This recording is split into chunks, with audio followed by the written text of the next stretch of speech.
Well, hello, friends, and welcome once again to another episode of the 360 Experience podcast. I am your host, Tim Braheem, and I am pleased to bring to the show a dear friend of mine by the name of Robert Coomer. Now, I'm not going to get into Robert's production numbers in this intro. I'm going to let him spring them upon you in our conversation, but let me share that Robert Coomer is one of the highest producing originators that I have ever known. Not only is he a terrific originator, but he has built an amazingly large team of originators underneath him. He was a part of my Leadership 360 signature program, group number 6, so about 7 years ago. So I've known him for quite some time. And we're going to unpack some really important content today that doesn't often get talked about on this show. The importance of getting a lot of at-bats as a salesperson, the mentality that is needed to make sure that you are fighting through the difficult times, which I think Robert will articulate very clearly.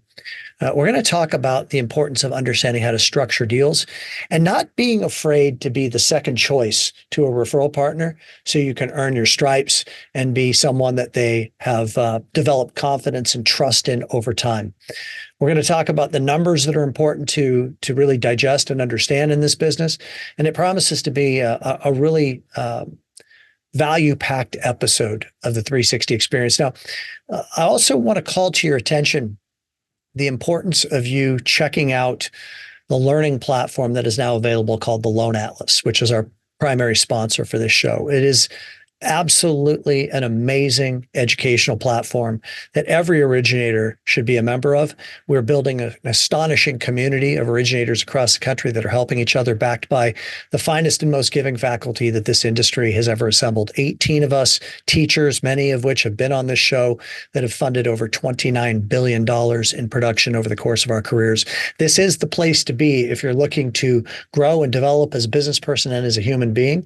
In the show notes below, you can click on the link and you can watch a little demo of the Loan Atlas. So I encourage you to do so. Finally, I want to say thank you to all of you that are subscribers to this show. And if you're not, I want to encourage you to subscribe. It's greatly appreciated that you're a subscriber. If you have comments or likes, if you're watching this on YouTube, please make sure that you comment. Forward this episode to somebody who may know in your office or a colleague in another location that could benefit from this and the other conversations that are contained within the 360 Experience podcast. Now, without further ado, friends, let me introduce you to my buddy, Robert Coomer and the 360 Experience.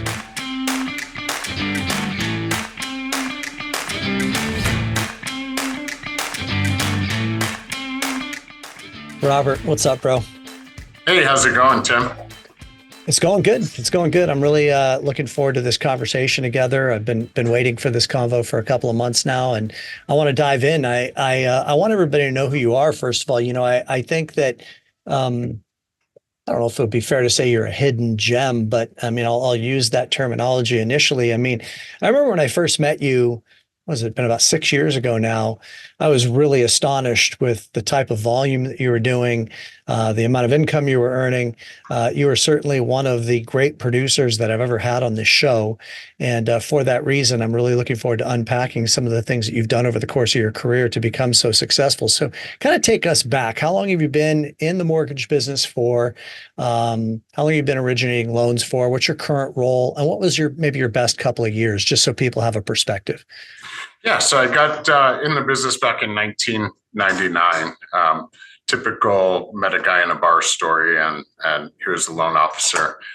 You in a bar? How did that happen? Yeah, in a bar. I was bartending, but actually I was on vacation. Met a guy in a bar in Mexico, waiting for my buddies to show up, and he was a loan officer. So kind of told me what he did, and the minute I got home from my vacation, I approached one of my patrons that was a realtor and said, I want to meet your loan officer, which is Mike Stoddard, who you happen to know. Oh, goodness. Yeah. Mike was on our show about a year ago. So, okay. I didn't realize that. That's new news to me. So that's how you met Mike. Yeah. He trained me in the business back in 1999. So, okay. So you've been doing this for quite a long time now, roughly 24, 25 years. Going on 25 years next month. Happy anniversary. Thank you. So, I got in the business, trained under him for about 6 months until I really knew what I was doing, and applied for a job in a call center. They chose me over 63 other candidates. At the time, it was back when DieTech and Mortgage.com were prominent with billboards and stuff on the freeways. Company was called Rate One.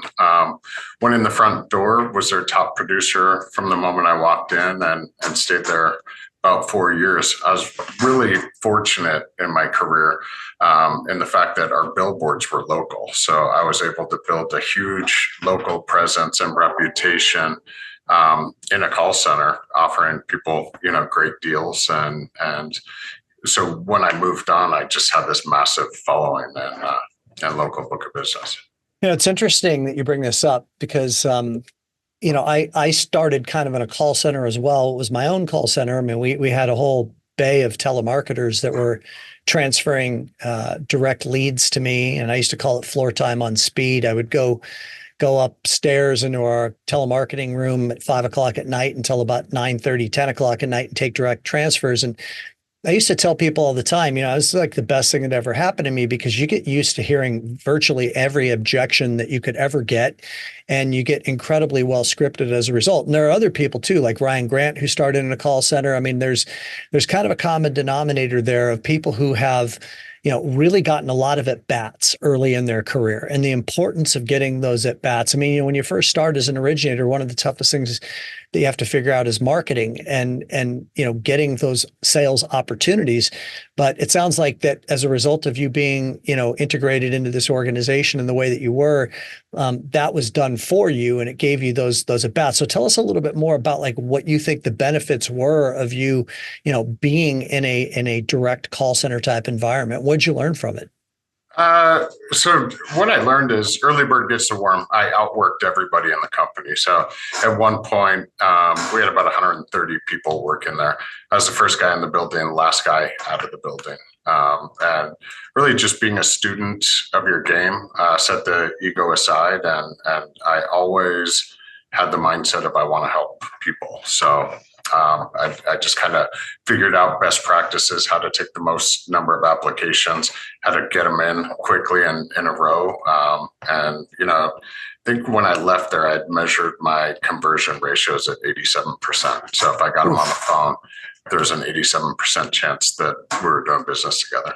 Yeah. So, okay, that's great. So let's dive a little deeper in that. This is super important for people to hear and understand, especially those in the industry right now that are having a difficult time getting at bats. I mean, it's the obvious is you get a lot of opportunities, but the not so obvious that is the really important piece is that as a result of that repetition, you start to really figure out how to present yourself in a way to where you get really good at it. And that repetition creates confidence, right? And the more that you're consistently delivering the same script over and over, you just get so eloquent at it and so smooth with it.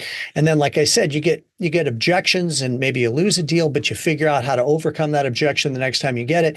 And 87% is smoking. I was in the low 90s at the peak of my career. People always find that to be like an astonishing number. And I guess it is, but that's as a result of having just sold more than everybody. I mean, I remember I was in my late 20s and I would have realtors that were like in their 50s that would say to me, you're awfully young and, you don't, I'm concerned about your level of experience. And I would tell them, listen, don't judge me based upon my age. I've gotten more opportunities than most people that are 45 or 50 years old because of that call center environment, right? I mean, you just get really, really good at it. Yeah, I was 23 when I got in the business. I can't tell you how many people looked me in the eyes and asked me if I was too young to be lending them money. So but yeah, I would say you build not only a sense of confidence, but the ability to connect with people when you're talking to them over and over and over again. And I'd say that's the, magic to the recipe is how do you connect with people, especially in a day and age when everything's so digital. I really believe it's a quality that, is more important now than ever. Yeah. So let's talk about that. So what are some of the keys in your mind to connecting with people? I mean, we can broaden this too, because I have some familiarity with some of the strategies that you have used over the course of your career. I know that you have developed relationships with builders in the Las Vegas market. That requires connection at a different level with some of the decision makers. So tell us what some of the strategies were for you connecting with people on the phone. And then what have been some of the strategies that you've used to, take down some of these bigger relationships over time? Strategies over the phone, I would say just getting to know the people and making it about them, what they're looking for.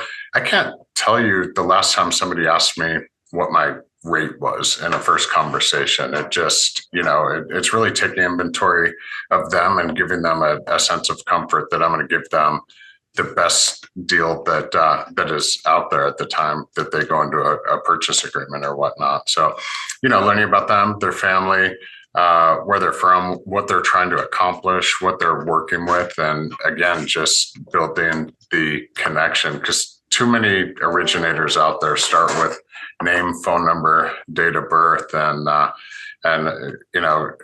think at the end of the conversation, I'm able to almost discourage them from talking to online lenders or not local lenders, just because of the fact that I'm local, have a great reputation, and we've built that connection.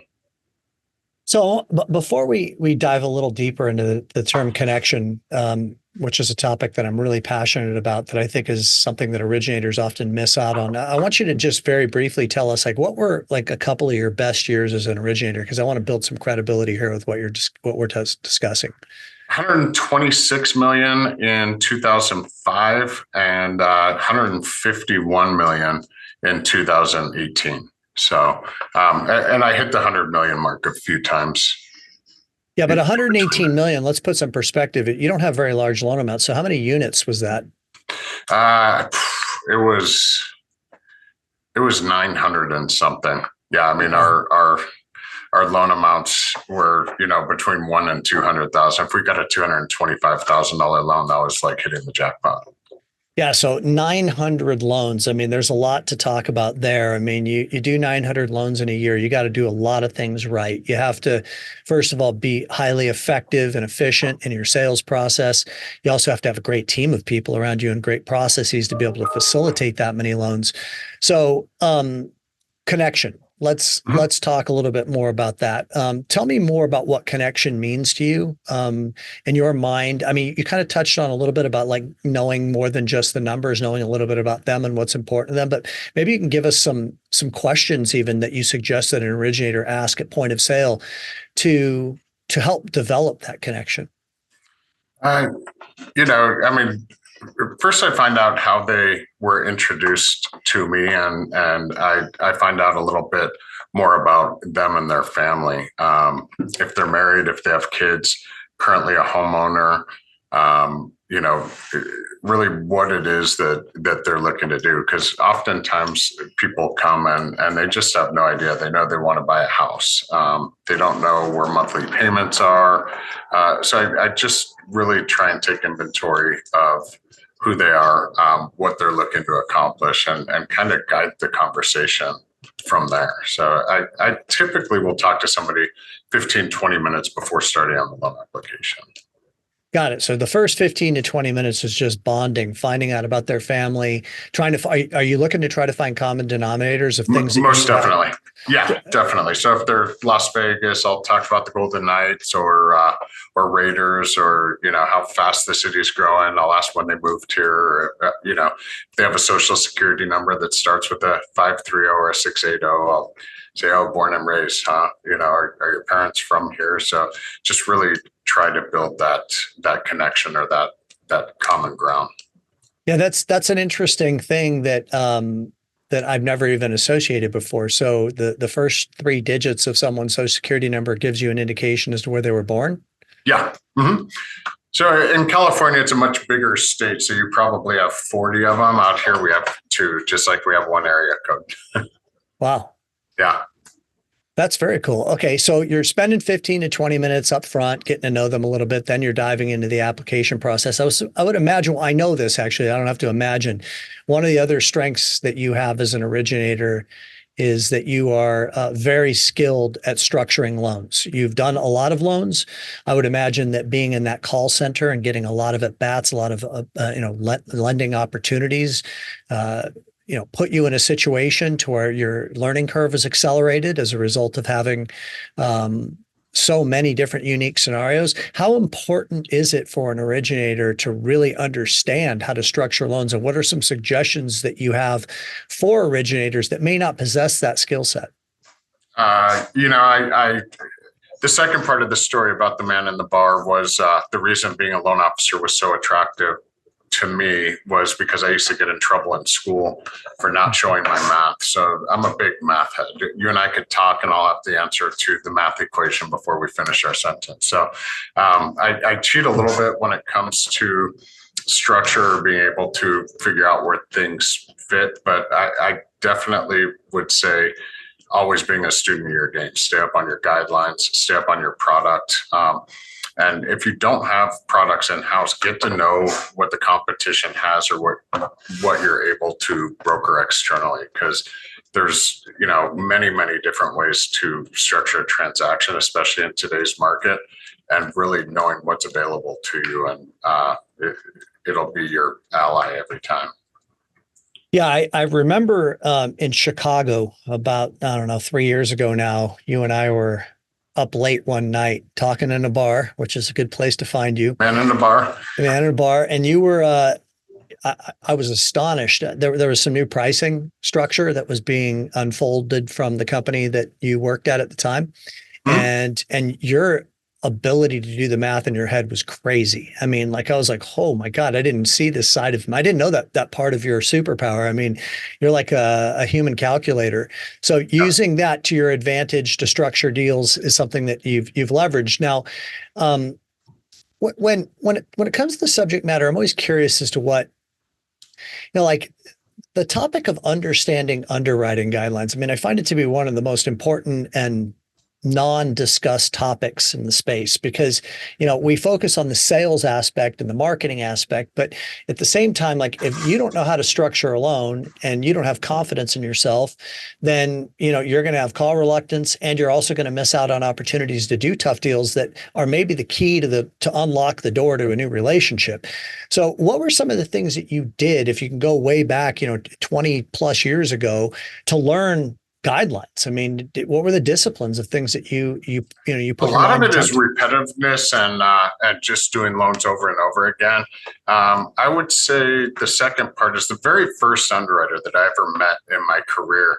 She told me, and if you think about it on a broader scale, she said, if you're doing a government loan and the client has bad credit, if you can type a letter of explanation that'll make an underwriter cry, that loan's going to go through for you. And so I didn't think of that quite literally. I thought of it as, if there's a problem, dig deeper. Too often loan officers might pull a credit report and see a 580 and shy away. And I'm sorry, Tim, your credit score is not high enough. I need a 620 for a conventional loan or whatever that may be. Well, I always, again, part of the connection, I just attack it straight on. And hey, Tim, I see you have a 620 credit score. Anything happened this last year that would have caused that? Anybody ill in your family, or did you lose a job? And again, you're deepening the connection, but you're also peeling that onion back, because too many loan officers, especially in 2021, were trained that it either fits in the box or doesn't fit in the box. And again, there are products out there, and there's ways and angles to get loans done that quite honestly, other companies don't even try and explore. Yeah, and then you start to develop the reputation of being somebody who could be trusted, from referral partners, right, to get deals done that other lenders couldn't get done. I won't go into the gory details of this, but I have to tell this story because it has to support what you're talking about. So you're familiar with Ojai, California. I know that you know the California market, and you know that I used to work in Westlake Village, and Ojai is about 45 or 50 minutes away. And there's a deal that I used to put flyers in the Pendaflex mailboxes of real estate agents, back in the day to try to brand myself, right? That's old school marketing. And this one guy in Ventura at a RE/MAX office in Ventura calls me up one day and he says he's got a deal for me. And, it's of course one of those kind of deals that 5 other lenders had already seen. And it was up in Ojai. And it was a tough deal. But to your point, it was a deal that five other lenders turned down, including Chase and Bank of America. But I dug in deep, and I was a student of understanding underwriting guidelines. And the bottom line was this: they didn't show enough income to qualify, and they were putting 10% down on $1 million purchase. But Right. when I dug into the tax returns, I was able to uncover the fact that they had a ton of one-time expenses because they owned a grading company. So, they graded dirt, and they had two big contracts with like Larwin Homes and Kaufman and Broad. And I started asking questions about all this equipment that they bought in that 1 year that caused their income to drop, dramatically. And it was all in preparation for the fulfillment of these two major contracts with these two major builders. So I got pink slips. I got letters of explanation, pink slips on the equipment. I got letters of explanation from the CPA. I got a year-to-date P&L from the CPA that was really well done.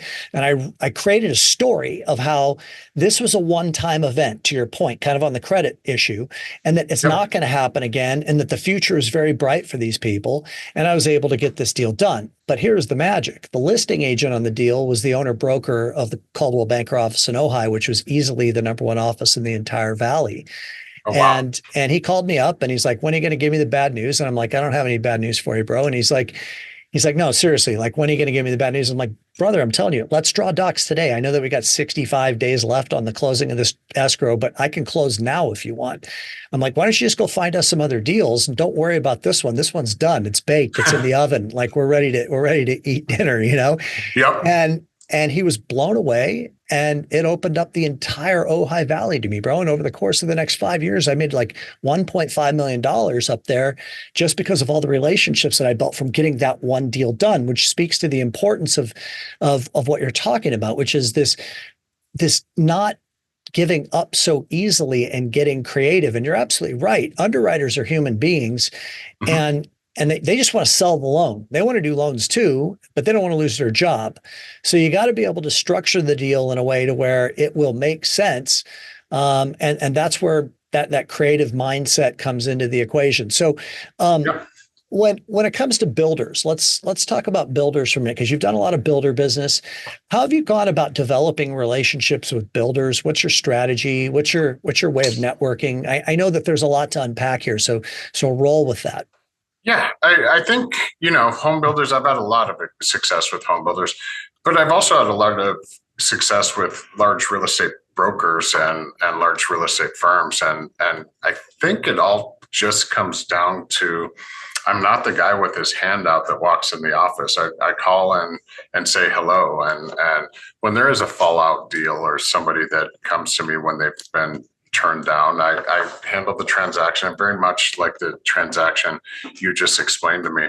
I make it known. I let the real estate agent know. I see if they'll refer me up to their boss or their vice president. And if they have another problematic transaction, would they give me a shot at it, type of thing. And, I've done fallout business nationally for, DR Horton, Richmond American, KB Home, to name a few. And those things always have a sunset. They turn over leadership every few years, but I've been able to really build those long-lasting friendships. It still exists today. And it just always comes from trying to add value up front. I never go with my hand up or ask for an appointment and, looking for an account. It's how can I add value to you? And then transactions tend to follow after you've done a good job a few times. So let's peel the layer of that back a little bit, because I want everybody to hear this. So you're approaching builders, and you're not asking them for all their business. You're not asking for some big grand commitment. What you're asking them for is an opportunity to save some deals for them. If in fact they have a deal that maybe their in-house lender can't do, don't forget about me. Once you get some deals done like that, do you ask for more consistent business, or do you just stay the guy that gets the tough deals done that their in-house lender can't get done? So typically the first deal always comes from a real estate agent or somebody I've done business in the past with that ended up getting turned down by a builder lender. When I take those on, I immediately contact the sales agent, and upon a successful close, I'll ask to speak to their, branch manager or division president, depending on how high up the ladder I can get. It starts out transactionally one by one. If you and your second tier lenders can't get anything done, hey, it doesn't hurt you if you still sell a house in order to refer to me. All those relationships progress and then ultimately end up being a second tier lender. Anytime I've had one of those, the relationship usually evolves to where the bulk, majority of anything they can't do in-house ends up on my desk. Back in the day when I was doing a lot of business, most of the builders didn't have their own in-house lender. A lot of them had preferred lenders. For the most part today, they all own their own mortgage company. So it's a little more challenging. And as they begin to bring on more and more product in-house, it's, there's still opportunity there, but it's not the way it, once was. Now, is it the same approach that you take with top tier real estate agents? Is it you approach them and say, hey, look, I know that you have an existing relationship, but I'm a creative guy. I've been doing this for a long time. I know how to structure difficult loans. If you have something that your lender can't do, I want you to run it by me because I might be able to help you close a deal that you wouldn't normally close? Yeah, I've always had a reputation for being able to do the difficult deals. I think I did a presentation for the group, was it 3 years ago? And, when I got out of doing builder business, I had opened up a couple of call centers. And so my value add was, hey, if I throw you a couple of customers that aren't working with real estate agents, would you give me a shot if you enjoy the experience? I'd love to do more business with you. So again, the approach was always, let me add value to you first. And then if I'm valuable, then let's continue to do business together, opposed to me approaching you, taking you out for a coffee and ask you to send business my way, if that makes sense. Got it. Okay. Yeah, no, it makes a lot of sense. So you're instead of taking the approach of, hey, I want to get together with you and have coffee or lunch, and then I've got this unique value proposition that I want to share with you. I'd like you to come to my lunch and learn. I'd like to help you, cooperatively market with you. You kind of bypass all of that, and your value proposition, what I'm hearing is to put your strength in the forefront, which is that of being the guy that can get challenging deals done and position yourself in that way. So tell us more about the calls, the dialer and all that, because I think that, and I remember the presentation was on the rooftop in Laguna during COVID, the event that Jesse Itzler spoke at, right? So tell us a little bit about what your strategy was with that and how that worked out. Yeah, so I at the time I had owned 3 call centers, and at the height we were spending about $150,000 a month in, Zillow leads and White Lopo, different lead sources. But the strategy behind it was to buy mortgage leads, get to the clients first. We found out at one point up to 60% of the clients were not working with the real estate agent. And so we found that we're really able to leverage that by adding value to local real estate companies and teams. And so what we did is we started with call center number 1, and I had 3 or 4 dialers outside of my office, leveraged the local market, and then soon built that out to Arizona, Nevada, California. And we had a few dialers in some other states, but we're really starting to gain traction with it when the market kind of corrected about 1.5 years ago. And we decided it just wasn't cost effective with rates going up so much to continue to dial until, things change a little bit. So when rates come back down, do you intend to fire that back up? Do you think it's worth pursuing? Yeah, I think it's worth pursuing. I'd start small again. There's no need to, overhire and overspend, but I think there's definitely, it's a great angle. People really like it when you're not asking for anything from them. And my pitch was pretty simple. Hey, Tim, I see you closed 20 transactions last year. If I could make it 23 or 24, would you be interested in in doing business with me. The first couple we're going to do, I'm going to go ahead and pre-qualify the clients. I'm going to send you a buyer that doesn't have a real estate agent. How's that sound? And if your average commission's 10, 12, 15,000 per transaction, why would you turn down 45 or $60,000 in commissions? And then, it all comes down to the process and the service and the communication levels. And that's how we were able to win or take real estate agents from, loan officers that they had done business with for many years. My loan officer never offered to do that for me, type of thing. So it very soft sell. So I want to get into a little bit more the nuts and bolts of this. So you hire a couple of telemarketers, which is or dialers, same thing, which is what I had done. Although we were pursuing refis back in the mid 90s when we were doing this. And these people, you're buying Zillow long form leads and maybe other sources of leads of people who have raised their hand and said that they were interested in getting pre-approved for a loan. And you call these people and you have a script, I suppose. What does that sound like? What's the approach? If somebody wanted to implement this strategy and start with one dialer, what would be the things that they need to watch out for and that they need to leverage and do correctly? I would say the things to watch out for, especially in today's market when the market has tightened up quite a bit, is your cost per lead and your cost per closed loan. So if you wanted to start with a dialer, I'd find a lead source with reasonable prices and really measure the engagement level of the clients. We really felt that Zillow really converted at a much higher level just because of the fact at the time they didn't own a mortgage company.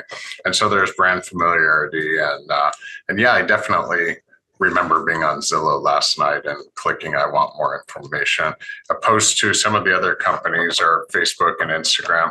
And while they may be able to capture a lead at a lower cost, you get a lot more of, you get a lot more of being hung up on, or I have no clue what I clicked on. I don't remember asking for a mortgage. So, the more reputable lead sources where people are searching for homes, I found to be the most successful.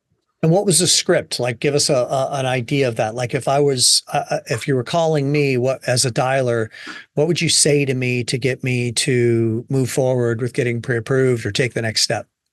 So I always had licensed originators dialing, and it'd be, hey, Tim, Robert Coomer, I'm giving you a call. I see you were on our site last night and asked for some more information. Zillow had transmitted your information over to me and just wanted to connect with you, find out what questions I might be able to answer for you, and have a quick conversation on what your goals are, what your timelines are, and see if I can get you on a path in the right direction, type of thing. So we would never lead with application. It was more informational to start out with. And then, of course, as the client began to open up, we'd let them know that it's much, if their goal was 3, 6, 9 months from now, being proactive and finding out what they qualify for, how much money they're going to need, what the monthly payments are, is a much better path than waiting 9 months to pre-qualify for a loan.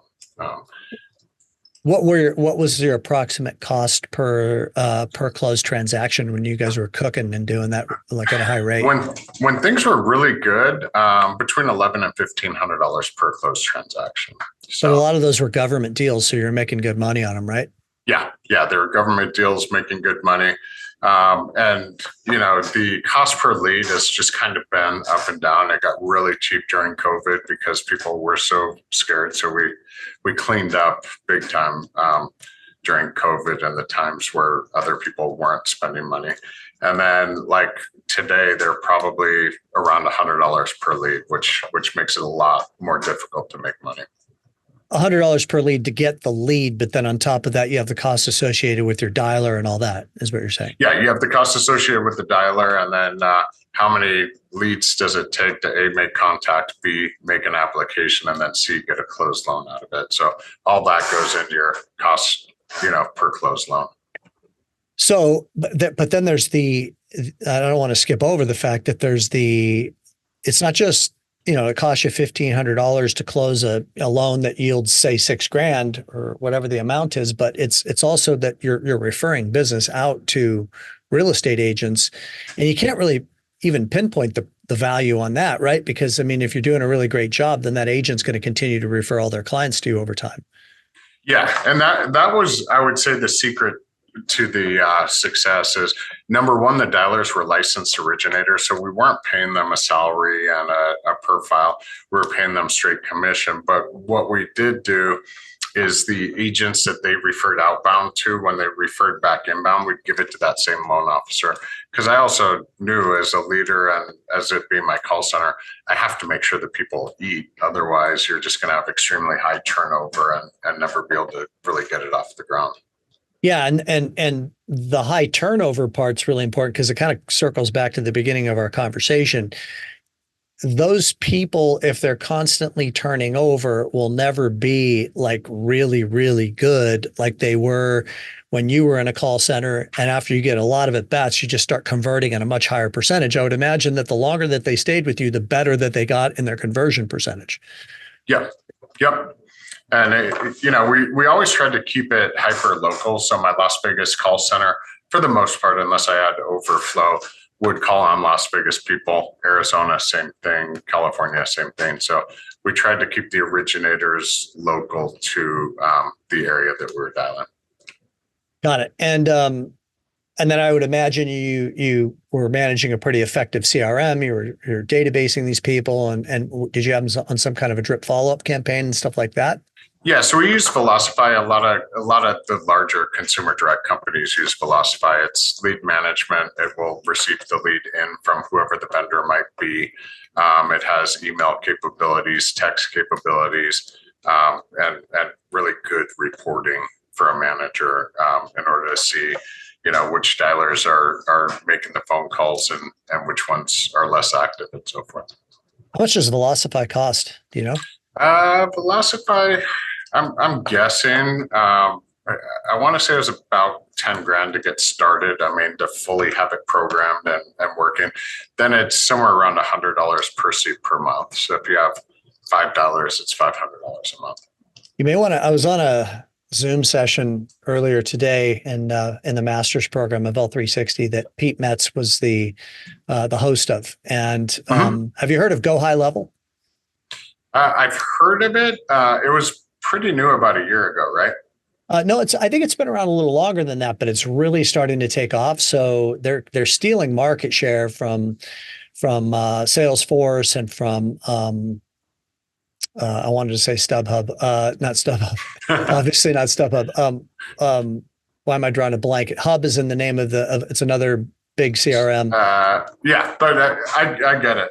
Okay, so Salesforce, and then the other one, it'll pop to mind in a minute. There's been a lot of rumors that they're going to be bought by Google, this other company that I'm thinking of. Anyways, Go High Level is very impressive as a CRM. It has a lot of bells and whistles built into it, including voice broadcasting technology and the ability to send, video campaigns and all that kind of stuff. And it's at a fraction of the cost. It's $450 a month, unlimited users. Oh, wow. That's fantastic. If you're scaling up like a big call center, and it's super plug and play, it's like not very difficult to set up and build out and all that kind of stuff. So when you do fire things back up again, when the market is right, you may want to take a look at that as a CRM from a cost savings perspective. So I want to shift gears a little bit to you as a networker, because I think that would be a crime to not talk about some of your philosophies on networking. I mean, I know that you're very active in the community. I know that you wine and dine people quite a bit. I was very fortunate to just be in a restaurant in Las Vegas at the Mastermind event and run into you that night at that restaurant, and everybody in that restaurant knew who you were, and you happen to have your own private wine locker there. And I know that you take people to places that, can make them feel special. So tell me a little bit about how you maintain the relationship with builders, realtors, and other people of influence in your life that have helped you, grow your business. The gift of gab has always been a really good quality, or a gift that I have. And gab is such a bad word. There's there's people I haven't talked to in 2 years, and I'll bump into them, and it's like a day was never skipped. So I really cherish, or I'm fortunate to have relationships that go back 25 years. So I wouldn't say there's really a strategy. There's more like, hey, Tim, I was just thinking about you. Like I get texts from you every so often. Hey, Robert, I was just thinking about you. How are you doing? I'm very much wired the same way, to where I stay in contact with people, and events like Mastermind. Tried to show up with somebody, and I ended up, I don't want to use the word ignoring them, but not spending a whole lot of time with them because there's just so many familiar faces from across the country. So, the ability to create and maintain relationships, I would say, is more the secret than how do I stay connected with the builders. I stay in touch. So before I forget, I knew that the word hub was in the name. The CRM I was thinking of was HubSpot. I'm sure you've heard of HubSpot. Yeah. So yeah, Go High Level, I think is taking market share from HubSpot and Salesforce. Okay. But you went out. I mean, I know that as soon as the Golden Knights were a fledgling, franchise in the NHL, you went out immediately and you bought season tickets to the Golden Knights. And I think that you use that very much to your advantage to entertain and maintain relationships, correct? Yeah. I bought it for my family. I've got pictures of my twins being 1 year old, all the way until my wife showed me the first time we went to the suite versus this year. And really, there is no strategy behind I use that suite for networking and to get business. It really is. I'm just inviting you to the game to be my friend, and we're cheering on hockey the whole time and not talking about real estate. Yeah, but I'm not trying to debate you on this, so don't hear that. I love the fact that you're not willing to refer to it as a strategy, okay? Because that makes it sound contrived and like it's inauthentic, right? And yet at the same time, the point that I'm trying to make here, you've heard me say this more times than you can count, the loan officer with the most friends wins. Yep. I think that one of the reasons that you're so successful as an originator is because you have a lot of friends. Yeah. And you can't have a lot of friends if you're not socializing with people. So basically you're just adopting the philosophy of I'm going to stay in touch and stay connected with a lot of people because I know that ultimately I can trust that the rest will take care of itself and it will yield results, and that there'll be people that will be thinking about me because I think about them, right? Yeah, I'd agree with that wholeheartedly. Okay, so we'll agree to not call it a strategy and to just call it being smart and being yourself. So what are you lead a lot of originators too. So I don't want to skip over that fact. And you've recently made a transition to a new company, and you're constantly bringing aboard new originators. What do you feel right now in today's market as we record this in June of 2024? What are a few things that originators need to be focused on doing right now to build a foundation of success going forward? I really think that again, you said loan officers with the most friends wins. I think staying in contact or in front of those that have been with you a long time is extremely important. Making sure that you're aligned and comfortable with the company that you're with, and that you are staying in front of all the different products and opportunities. I've heard a lot of loan officers say, I don't want to do a HELOC. I don't make any money on those. The point isn't the paycheck. It is staying engaged with your clients and making sure that you fulfill their needs no matter how much money you make. So, again, just staying true to the people that got you through the times when it was easy. And I've heard a lot of people say recently, planting the seeds, because interest rates will change and the floodgates will open. But falling asleep at the wheel when things are quiet, I think it would be a huge mistake. Yeah, that's a really important point, because I think that what a lot of originators don't think about when they pass on that HELOC that they might make $500 on is that you're letting somebody else develop a relationship with your client, and you are leaving the door open for competition in the future. And also, by the way, like if you're going to do the HELOC, you're also, if you're doing it correctly, you're having the discussion with the client about the consolidation of their first and their second and what the rate needs to be for that consolidation to make sense. So you're setting up the next deal. So it's not like you're just doing this HELOC and making $500. You're doing a HELOC, you're making $500. You understand what their margin and their index is. You can keep an eye on that rate, and you can be proactive in communicating with them when there's an opportunity to consolidate those two loans into one and to do a refi in the future, right? Yeah, exactly. And I mean, I can't tell you how many times that it actually makes more sense to refinance the entire house than it does to take the HELOC, or you do a HELOC for $500 and they're family member is looking to purchase next week. So again, just staying in contact and staying in front of that book of business. I never, before 2008 and Schedule A's and all that stuff, I remember in 2005, I did, over $100 million in volume. And when I took a calculator to my paycheck at the end of that year, I'd actually done loans for sub 1 point. I think it was 0.89 points or something. And a lot of it was just, I was hyper focused on helping the bulk majority of people. And if they were short closing costs, I'd help contribute. And again, it built that foundation and the hundreds and hundreds of people that I had served for them to continue coming back to me.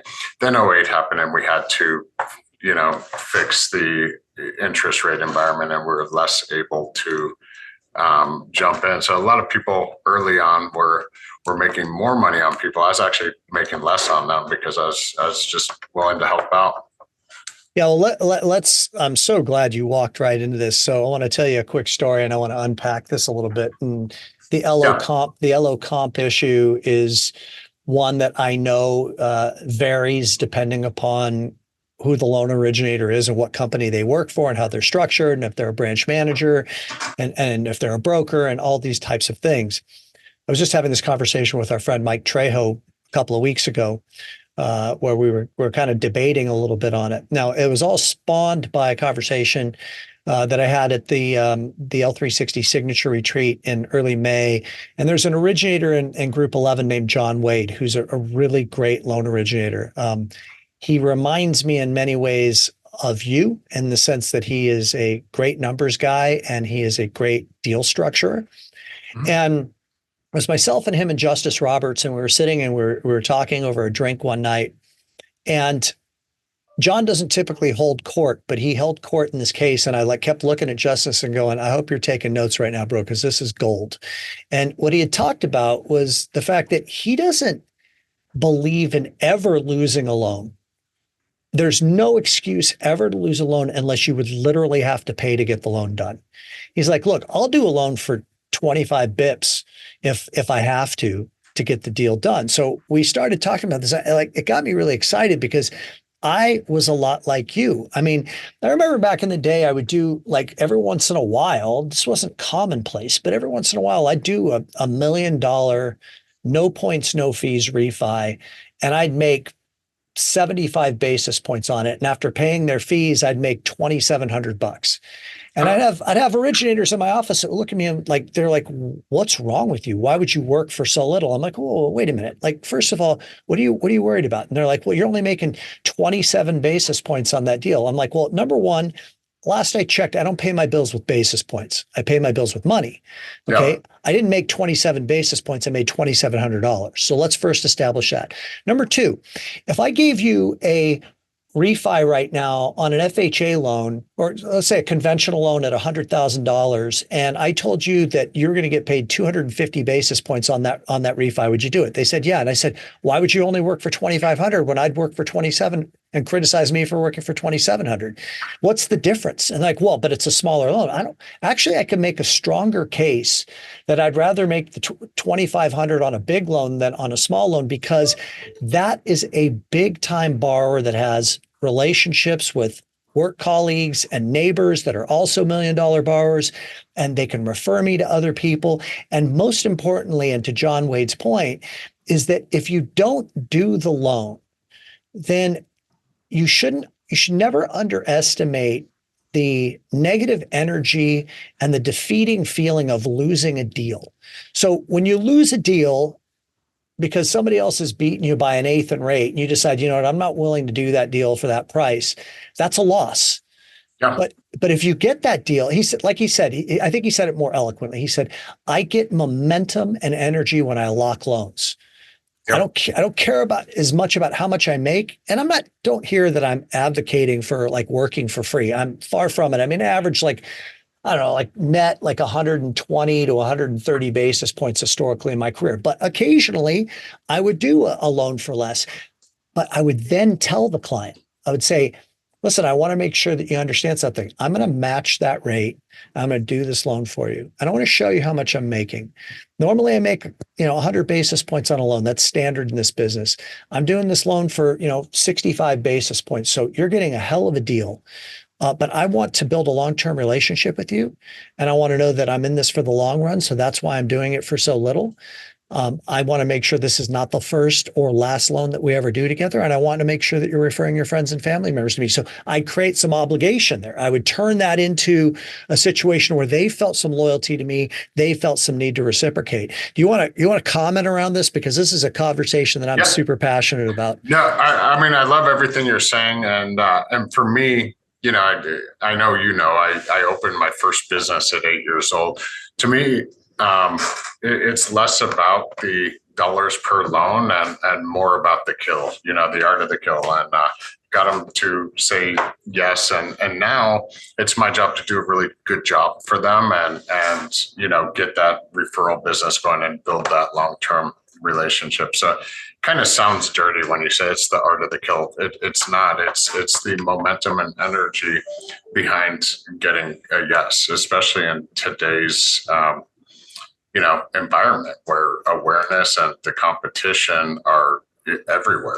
If somebody says the word mortgage, the ads are all over their phone and get your credit pulled and there's trigger leads and so on and so forth. So I think I was always motivated by, getting that yes and doing a really good job for them. And then, building a experience that people want to come back to. Yeah. And the more loans, let's not forget too, Robert, and I know you don't forget this because I can tell we're on the same page, but it's like the more loans you do, the more advocates you have out there for you. Yep. I mean, it's just a numbers game at some point. I got enough people out there that have experienced me and my team's services and were wowed by us.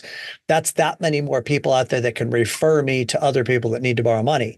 So that's why it's important to never lose a deal within reason, right? I mean, I'm not saying to work at a cost. Within reason. And if you do a bunch of loans at the end of the month, the bills always get paid. I mean, it's more about, the more people you can help, the more impact that you make. Yeah. Now, there's something else I want to just for the listener's perspective to connect some dots on. Like we started off this conversation about you being in the call center and being the first one there and the last one to leave. And then this notion of what we just spoke about, which is, I'm going to do that HELOC. There's this mentality that you are expressing that I think is very important, which is, I'm going to be a tireless worker. Like I'm not going to be deterred by, only making $500 on a HELOC. I'm here to do loans. Like that's your singular focus. And I think that that's very noteworthy. Yeah. So tell me about this job when you were 8 years old. I don't know about that. What was your job? So and it's funny, I have a twin that's the very same way. He's scary, but I grew up in an apartment complex.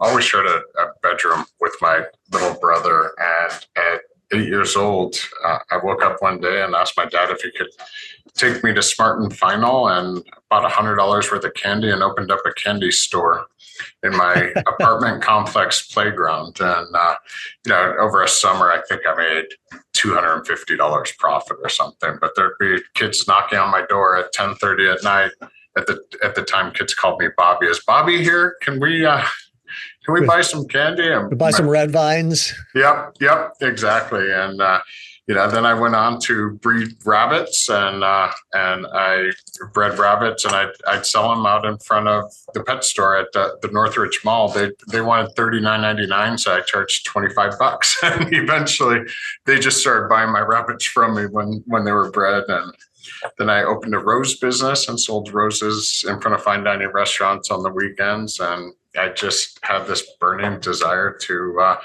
create a business and sell things to people or sell things. So where do you think that comes from? Like, that's really cool. I didn't know about any of those stories. So, I mean, that's a pattern of you being an entrepreneur. Where do you think that came from? I have no clue. My dad was the biggest goofball when it came to business. I watched him open and close many just side businesses. He always had his regular work. And I don't know where it came from. What I can say is that a lot of people say they're great at football or basketball or baseball. And my sport was business. It's the art of the sale.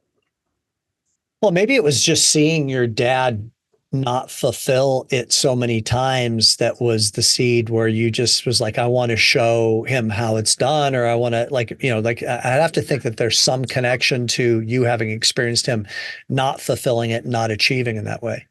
Yeah. And I think he more took hobbies and tried to turn them into businesses. Like, he was a photographer, and so wanted to do family photo shoots on the weekends and stuff like that. Mine, I don't know where it comes from. My grandfather was a salesman. He was a mattress salesman for Sealy Mattress. And I used to go to work with him on 3-day weekends on Fridays. And we'd walk to LA Furniture Mart, and something inside of me.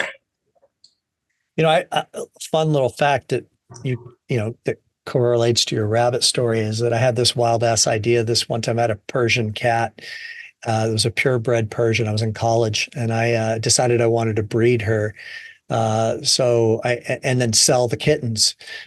So I did for a little stretch of time, breed my Persian cat and sell those kittens for like $250 each. And, I used to have a paper route too when I was 13 years old. So it's like, yeah, it kind of goes way back. The being in business thing is an interesting pattern that some people have.